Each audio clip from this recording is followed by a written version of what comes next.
Now that we've made the cupcake base, it's time to make the part of the cupcake that for most people is the very most important part, the icing. And here's how we do that. We start out by cutting 3 circles. There are patterns for this in the book. And 2 of the circles, the smaller circles, have centers cut out. That gives us 5 rings, which, when stacked, rough out the icing. Now, obviously, we have a ways to go to get from here to there. So we start out by using some of the mechanical sanders to rough in the shaping before we do the finesse shaping later on. On each ring, I've drawn at a distance that is 3/16 of an inch from the top face, a line that goes all the way around. And I've done this on each of the 5 circles. This is going to guide sanding a 45-degree bevel that will help start the shaping process. And to do this, I'm going to use my vertical belt sander. I've set the table to a 45-degree angle, and I'm going to place this disc top side down, and I did mark the tops of each of the discs and rings to make sure I don't inadvertently sand the wrong side. I'm going to rotate this at the 45-degree angle until I get down to the line, or approximately down to the line. Since there'll be additional sanding that's done later, it's not necessary to have it absolutely precise, but you want to get it reasonably accurate.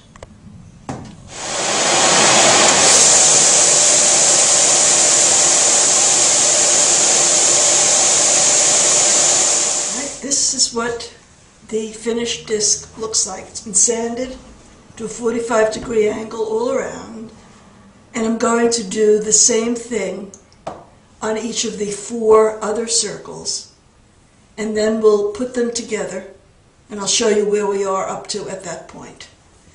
This is what the cupcake looks like at this point, where all the discs have been beveled. And I've stacked them so you can see we're coming along, but not quite there yet. Real cupcake icing, if you were going to pipe it out of a piping bag, is piped on in a swirl. It's not piped on in rings stacked one on top of another. To try to get that effect, we're going to do some additional sanding on these rings. If you don't want to do this step, you can safely skip it. Your icing will look slightly less swirly, but nobody is likely to really notice anything. But if you want to go all the way, here's what to do. The bottom disc is left as it is. We're not touching that. On each of the smaller discs, I've marked up from the lower edge a mark in one spot that's about 1/8 of an inch from the bottom.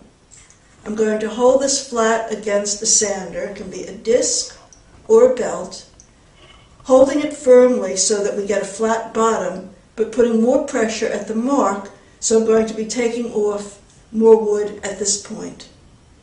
And I'm going to do the same thing with each of these. Let me show you what this looks like. I've set up my belt sander in its horizontal position, with the fence set nice and firm. And what I'm going to do is to take each ring, placing the mark next to the fence, and when I turn it on, I'm going to roll up my sleeve so I don't sand my sweatshirt, and I'm going to push firmly at the mark, keeping my fingers away from the belt.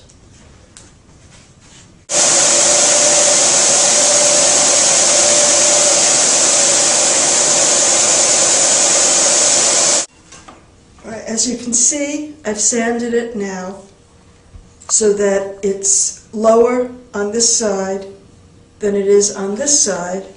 And if I've done it properly, when I put it down, it will sit flat.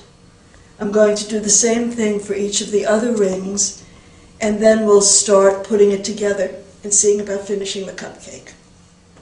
I've finished sanding the bottoms of the upper 4 rings, and I marked on each of them which the high side and low side was, which makes it easy to keep track, and I stacked them so that it goes high side, high side, high side, and high side. They alternate, and as you can see, you're starting to get a swirled effect. The next step is to fine sand them so that they come out looking like this.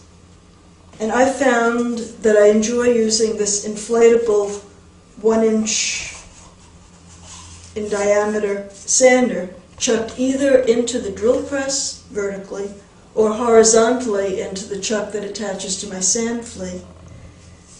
And of course you can use whatever sanding devices that you're comfortable with, but you really need to think intarsia type sanding. You're doing this aggressively. It's not like rounding the edges of a box. You want to shape it until it starts looking like a cupcake.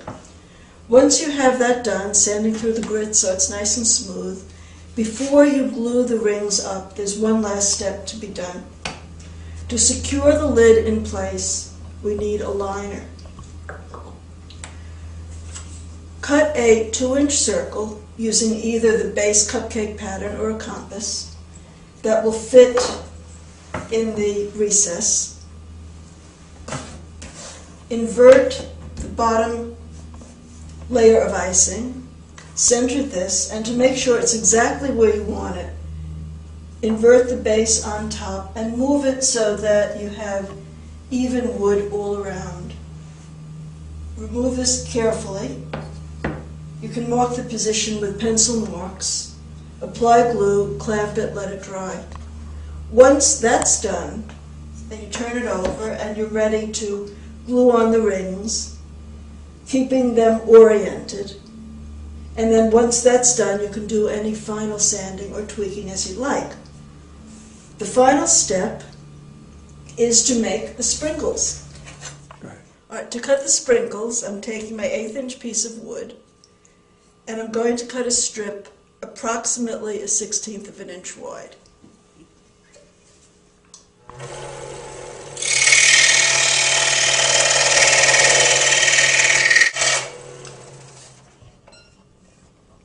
I'm going to thin this by cutting it in half.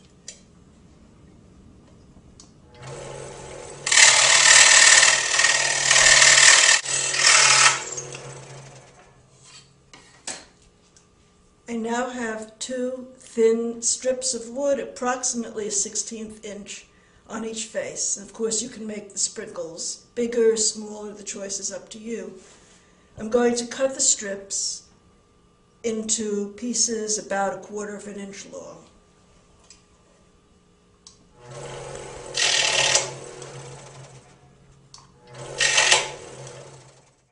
Alright, I just finished cutting my first 3 or 4 sprinkles. Since you're going to be making a lot of these cupcakes, you're going to need a supply of sprinkles.